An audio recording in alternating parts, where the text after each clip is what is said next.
I'm Anthony F. Elmore, President and Founder of the Proud Black Buddhist World Association.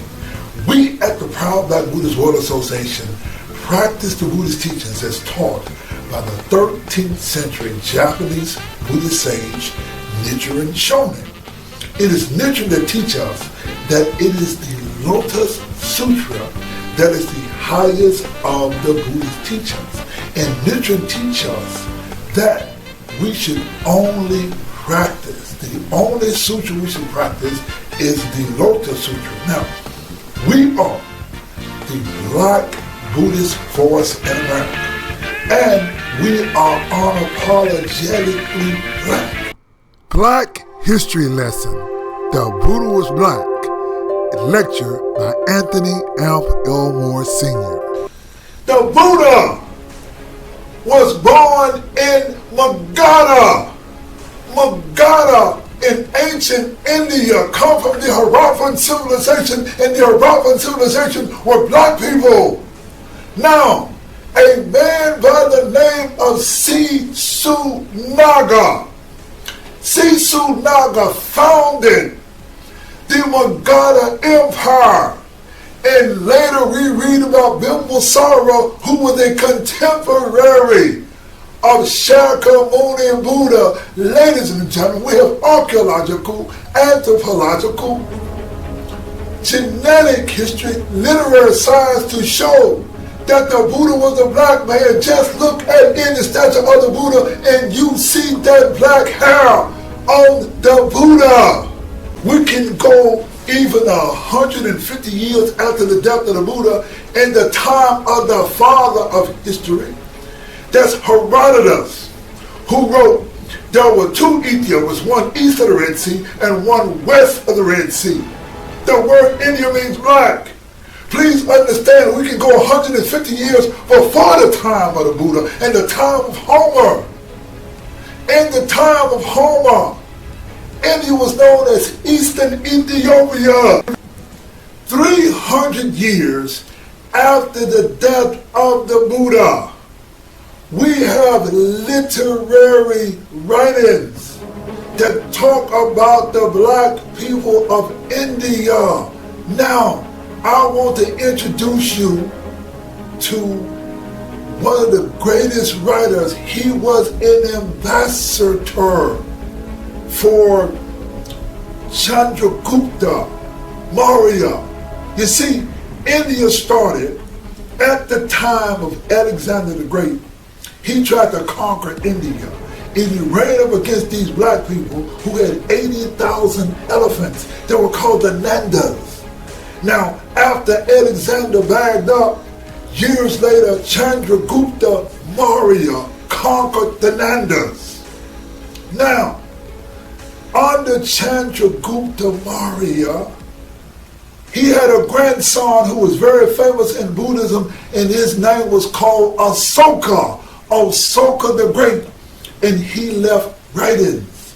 Not in no Sanskrit, but he left writings in the Pali language.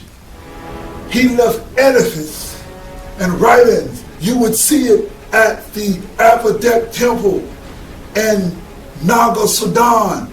The Nubians were Buddhists.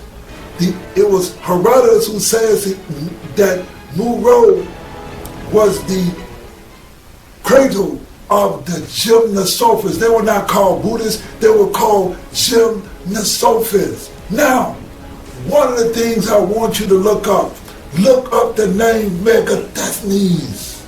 Now, Megadethnes, he lived 350 to 290 BC.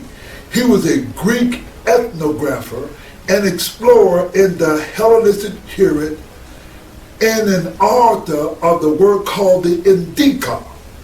He became an ambassador of Seleucus I, Ikeda of the Seleucid dynasty, to Chandragupta Maurya in India. Now, you must understand, ladies and gentlemen, that we can go back to 185 BC. You see, from the time of the Buddha's death and to 185 BC, there was a general, his name was Pushkarna. Now, look up the name Pushkarna. Nichiren Shonen talks about Pushkarna. You see, the Mauryan general was at a parade, and Pushkarna was a general, and he killed the Mauryan king in broad daylight, and he took over India and he became the king. He put a bounty on all of the Buddhists, and they started a Buddhist cult, a Brahman cult rather. They had a Brahman cult that ran all the Buddhists. The Buddhists had to go to Miro or to Nubia. They had to leave India. Buddhism left India, and Pushkarna controlled all of India. Now, we move to 150 or at least 100 years into the AD, and we meet King Kanishka. Now, King Kanishka is important in history because under this white king, Kanishka, they rewrote Buddhist history by changing the Buddha from black to white. Look at the Gandhara images of the Buddha. Under King Kanishka, they created a new Buddhism that was separated by race, culture, and language. A man who was a former Brahmin, his name was Ashvaghosha. Ashvaghosha and King Kanishka got together and they created a new Buddhism that was separated by race, language, and culture. This new Buddhism was called Mahayana Buddhism. And Mahayana Buddhism was characterized by the new language of Sanskrit. Sanskrit was a language that was created by a Brahmin by the name of Panani. Now, the earliest archaeological records of Sanskrit is called the Rudra Dinam. There is no Sanskrit during the time of the Buddha. Sanskrit came up in the Shaka era. This Brahmin, by the name of Panini, created a new language from the Pali language, or from the black language, called Sanskrit. As we tell you, the earliest record, archaeological record of Sanskrit is the Rudra Dinam. You see, there was no Sanskrit. Now, the reason King Kanishka is very important is because this white king rewrote history. Now, the original of the Fourth Buddhist Council took place in Ceylon, which is now called Sri Lanka, in 29 BC. Now, just about 200 years later, when the white king Kanishka took over Buddhism, he and a former Brahmin by the name of Ashvaghosha created what we now know as Mahayana Buddhism. And creating Mahayana Buddhism, they separated Buddhism by race, culture, and language. Panini invented what is called the Sanskrit language.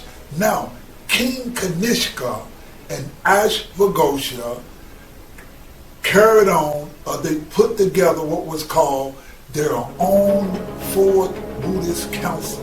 They got together with their group of people and they rewrote all the Buddhist history. They gave Theravada Buddhism, which means the teaching of the elders, a new name. And they called that Hinayana, which means lower teachings. And then they called what they got Mahayana, higher teachings. Now, you can see in the Gandhara carvings, and this is about 150 AD into the AD, when they changed the image of the Buddha from black to white. Now, you see the image of the Buddha. He's looking like a Greek. He's got the straight hair. Now, you got to understand now that before Buddhism got to China, It didn't get to China until 1,000 years after the death of the Buddha, and Buddhism did not get to Japan until 1,400 years after the Buddha. Now, Buddhism was in Africa 1,000 years before it ever got to Japan. So when you talk to the Japanese people, when you talk to Asians, they treat us as if they're giving us Buddhism. However, when you look at the history of Buddhism, you will find that the Buddha was a man of African descent, and this is some of the oldest black history. Now, Nichiren Shonin writes in the Go Show, he writes that Brahmanism is distorted teachings of Buddhas who came before Shakyamuni Buddha. You see, the word Hindu, you cannot find the word Hindu in ancient writing texts. Dr. Behemru and Becker discovered that the word Hindu did not even exist. See, these guys have created a fraud.